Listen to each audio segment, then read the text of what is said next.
Diyos bilang pangbungad at unang panalangin sa seremonya ng paghahandog. Diyos na makapangyarihan sa lahat, Panginoong Jesus, kami ay lumalapit sa inyo bilang pagkilala na lahat ng bagay na aming gagawin ay amin pong kilalanin ang presensya mo, ang kapangyarihan mo na dapat mamayani sa aming kalagitnaan. Dalangin po namin na kami ay patuloy mong samahan sa gawain ito, sapagkat ang lahat na nakapaloob sa gawain ito ay akda mo lahat at nagsimula sa iyo lahat. Kaya naman po, ang presensya mo lamang ang aming ninanais, na siya naming makasama, ang spirito ng kagalakan, kaayusan, katagumpayan, at ang tunay na pag-ibig ang mamayani sa lahat. Marami pong salamat sa kabutihan at katapatan mo. In Jesus' name, Amen. Amen. Praise God. So alam nating lahat kung bakit tayo nandito ngayon. Amen? Dahil po sa special na okasyon kung saan ihahandog ng mga magulang ang kanilang mga anak sa Panginoon. Sabi nga doon sa ating pag-aaral, ang mga anak ay isang natatanging handog at kayamanang mula lamang sa Diyos. Sila ay nagbibigay ng bagong sigla at saya sa pamilya, sa tahanan. Ang pagkakaroon ng anak at sanggol o sanggol sa tahanan ay isang tunay na nagdudulot ng kagalakan sa isa't isa, lalo tigit sa ating mga magulang. Amen po ba? Siyempre kasama na dyan ang mga lola at lolo. Okay? So sa atin pong pagpapatuloy, naniniwala po tayo na dapat ang mga bata ay inihahandog sa tunay na may likha at may-ari, walang iba kundi ang ating Panginoong Jesus. Ang layunin nito upang sa kanyang paglaki ay makilala at mapaglingkuran ng buong puso ang ating Panginoon, sapagkat Diyos mismo ang may takda na gawin ito. Sa aklat ng Exodo nakalagay dyan, sinabi ni Yahweh, andito po sa monitor, pakitingnan, kay Moises, ilaan ninyo sa akin ang mga panganay, sapagkat akin ang lahat ng panganay na lalaki sa Israel, maging tao o hayop. So hindi man po nasabi dito yung babae, pero lahat po dapat italaga sa Diyos. Kasi maging hayop nga di lalo na ang tao. Amen po ba? Next verse, ang sabi dyan, ang atin pong Panginoon din naman bilang mananampalataya sa salita ng Diyos, ating sinusunod ng walang pag-aalinlangan ang makatwirang tuntunan ng ating Panginoon o tuntunin. Maging ang ating Panginoong Jesucristo ay buong puso na inihandog ng kanyang mga magulang nang siya ay 8 araw pa lamang. Take note, 8 days pa lang yung baby.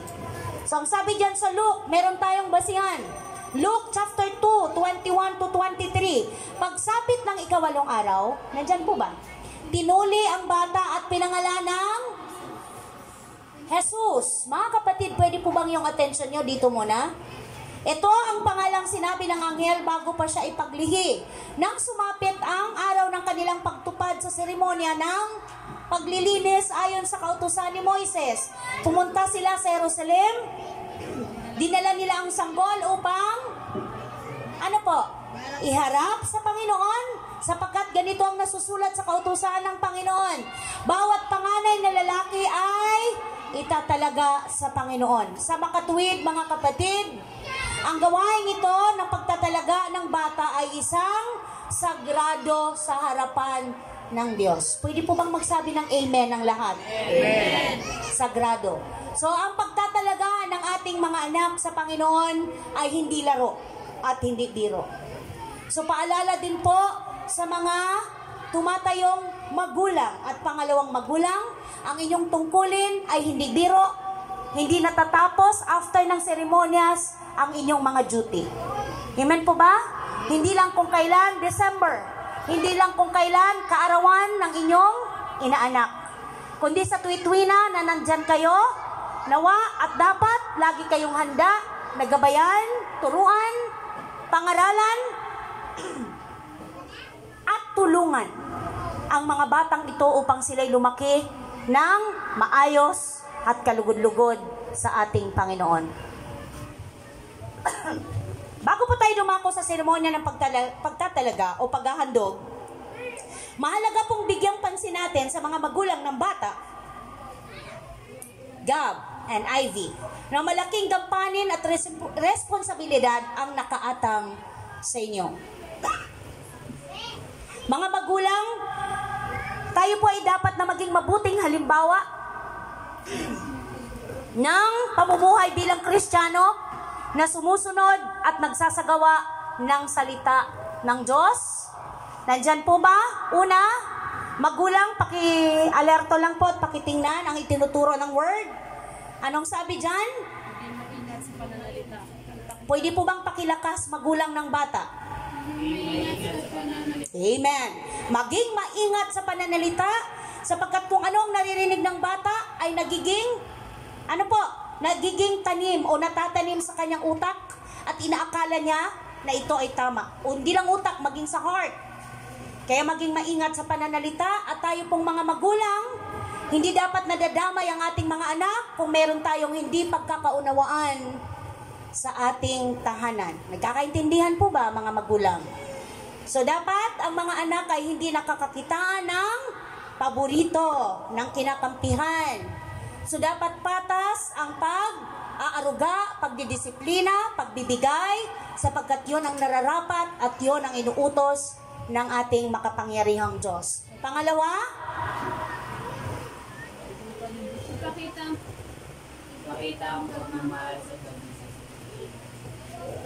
ipakita ang pagmamahal sa paraan ng pagdidisiplina. Bakit? Dahil ang sabi sa Kawikaan 3:12, pagkat lahat ng mahal niya itinatama ang daan, tulad ng anak na minamahal, sinasaway ng magulang.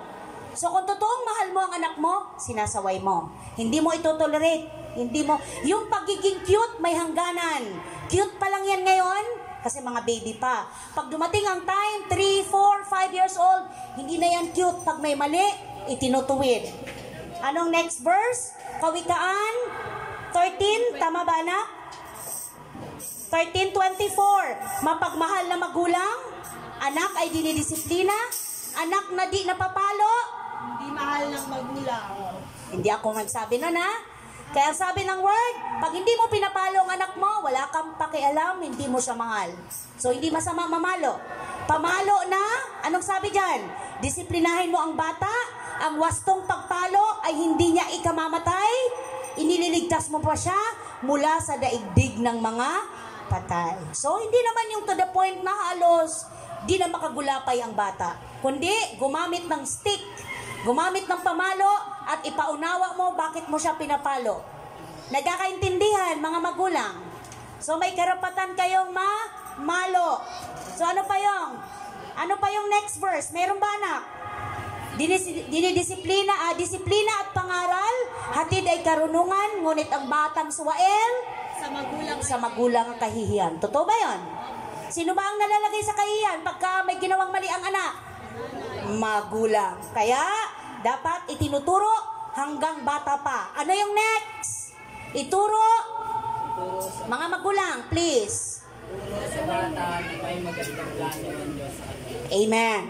Ituro mo sa bata na may magandang plano ang Diyos sa kanya. Kaya pagka ang bata ay parang nawawalan na ng, nahihinaan na ng loob, sasabihin mo sa kanya, anak, ang sabi ng Bible, di ba? For I know the plan, sabi niya ganon, sapagkat batid kong lubos, nandyan ba? Ang plano ko para sa inyo, mga planong hindi ninyo ikakasama, kundi para sa inyong ikabubuti. Ito'y mga planong magdudulot sa inyo ng kinabukasang punong-puno ng pag-asa. So, hindi tama sa ating mga magulang na sa atin mismo manggaling yung manghihina ang loob ng mga bata. Sa atin dapat yung encouragement. Tayo yung nagpupush. Kaya mo yan. Tama po ba mga magulang? Tayo yung nagsasabing, kaya mo yan anak. Kaya mo yan. Magtiwala ka lang sa Panginoon. Hingin mo sa Kanya. Tayo ang magiging modelo. Kaya nga ba, bilang hamon sa ating mga magulang, magpakita tayo ng magandang halimbawa sa ating mga anak. Andyan po ba? Tibay ng pananampalataya. Andyan po ba? Maging halimbawa sa kanya kung gaano kadalas ang paglapit sa Diyos sa pamamagitan ng pananalangin. So dadako na po tayo sa ating paghahandog sa bata. Hinihingi ko pong tumayo ang lahat.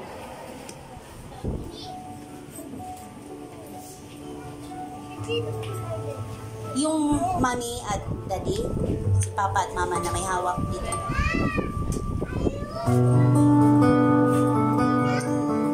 Paalala lang po, especially sa mga magulang, ang mga bata ay isang handog na kayamanang mula sa Diyos, at sa makatuwid sila ay pag-aari ng Diyos. Kayo na mga magulang ay naatasan lamang upang arugain, mahalin, palakihin, at hubugin sila ayon sa dakilang kalooban ng Diyos. Naririnig niyo ba po mga anak? So, hindi kayong may-ari niyan. Regalo yan ng Diyos, pinagkatiwala sa inyo. Arugain ninyo sila, mahalin, palakihin, hubugin ayon sa kalooban ng Panginoon. At ito ang panghawakan ninyo mga magulang para masunod nyo ang lahat ng panuntunan na mula sa Diyos. Deuteronomio 6:5 verse 7.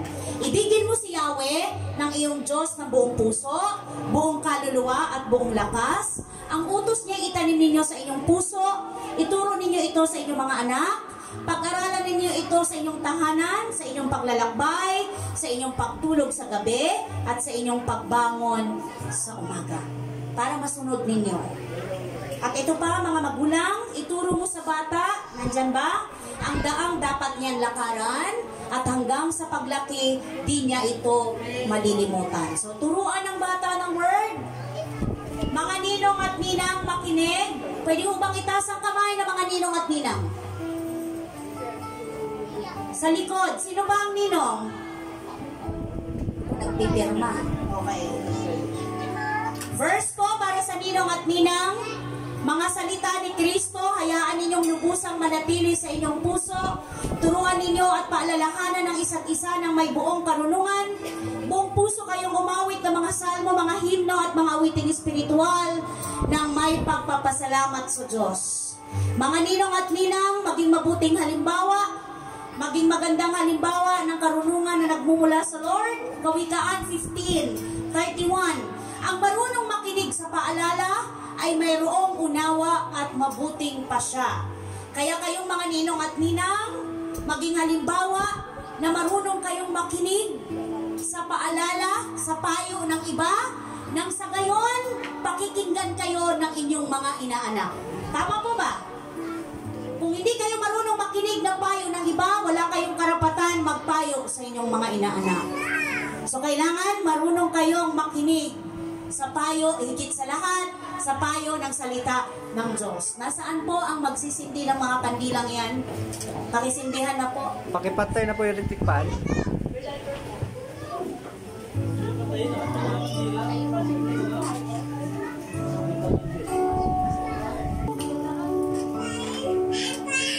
Lahat po, lahat sindihan.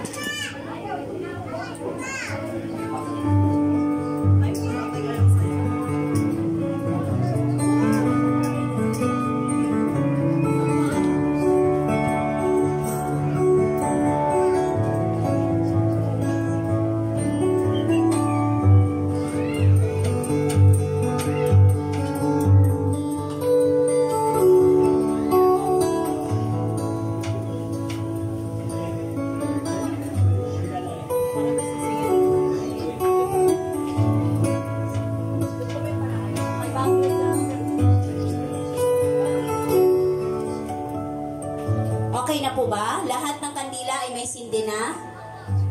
Say amen po kung okay na. So lahat ay may sindi na.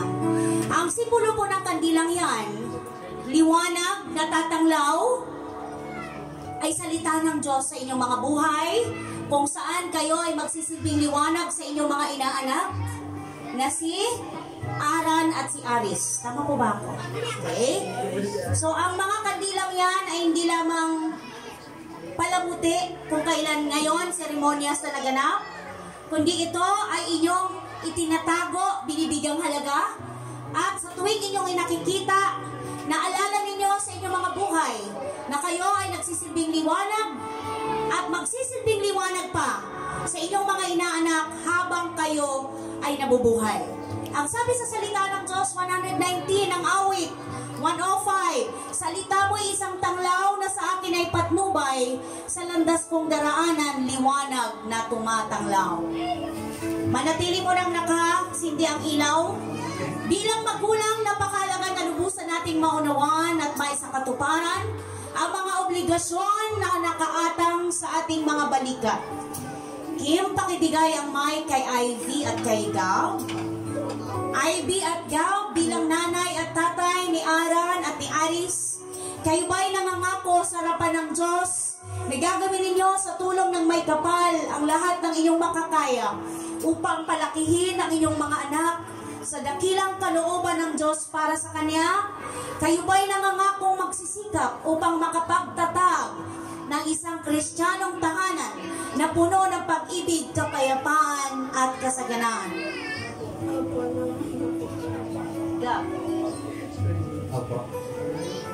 Sa mga ninong at ninang, pakilakasan na lang po ang inyong sagot dahil iisa lang ang mic. Ang tanging isasagot ninyo, nangangako po kami.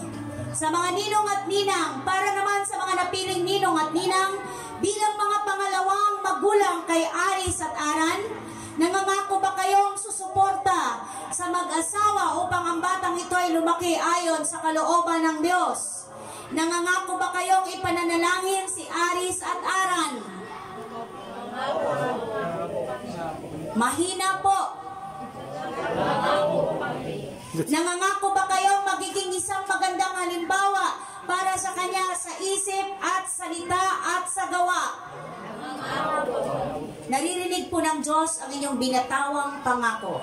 Tayo po ay manalangin. Ama naming Diyos na makapangyarihan sa lahat, kayo po ang may akda at nagtatag ng pamilya ayon sa inyong dakilang plano. Kami po ay dumudulog sa inyong harapan ngayon tulad ng pagdulog ni Jose at Maria nang kanilang itinalaga ang Panginoong Hesukristo bilang pagsunod sa iyong kalooban. Inihiling po namin sa iyo na pagpalain mo sila ng malusog na pangangatawan at loobin mo nawa na lumaki ang mga batang ito na may banal na takot at may pag-ibig sa iyong mga salita. Ito ang aming mga samot dalangin sa pangalan ng iyong anak na si Jesus. Ang lahat ay magsabi ng Amen. Sino pwede maghawak ng mic ko? Hahawakan ko ang bata. Anong pangalan ng batang ito?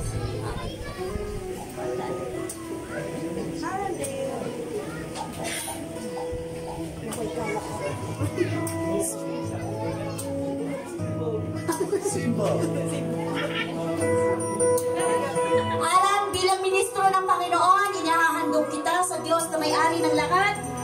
Sa pangalan ng Ama, ng Anak at ng Espiritu Santo, Panginoon, itinatalaga ko sa iyo si Aran bilang iyong nilikha ayon sa inyong wangis. Marapatin mo na lumaki ang batang ito na may takot at banal na pagsunod sa inyong kalooban.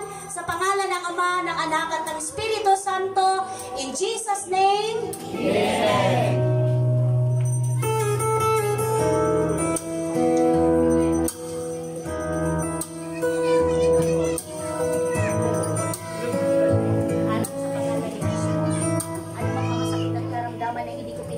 Sa pangalan ni Jesus na maminsala sa katawang ito sapagkat ang katawang ito ay pag-aari na ng Panginoon. Pinatalaga ko siya sa iyo, Panginoon, mula ulo hanggang talampakan in Jesus' name.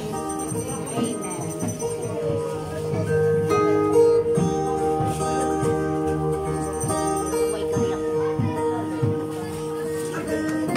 Si Aris. Tulungan niya. Aris, bilang ministro ng Panginoon, ikaw ay aking inihahandog sa Diyos na may-ari, may likha ng lahat ng buhay. Bilang Diyos na manilikha, makapangyarihan, akin pong itinatalaga si Aris sa iyo, Panginoon. Nilikha mo siya ayon sa iyong wangis. Marapatin mo nawa na ang batang ito ay lumaki, na may banal na takot at paglilingkod at pagmamahal sa inyong mga salita. Sa pangalan ng Ama, ng Anak at ng Espiritu Santo, in Jesus' name, Amen.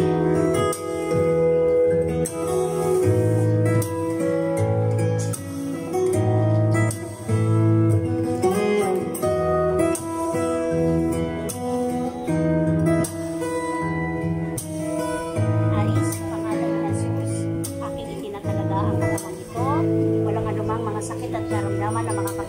mula sa katawang ito mo na ulo hanggang kalampakan in Jesus' name. Ang batang ito ay nakatalaga na sa makapangyarihang Diyos, sa pangalan ng Ama, ng Anak at ng Espiritu Santo, in Jesus' name. Amen.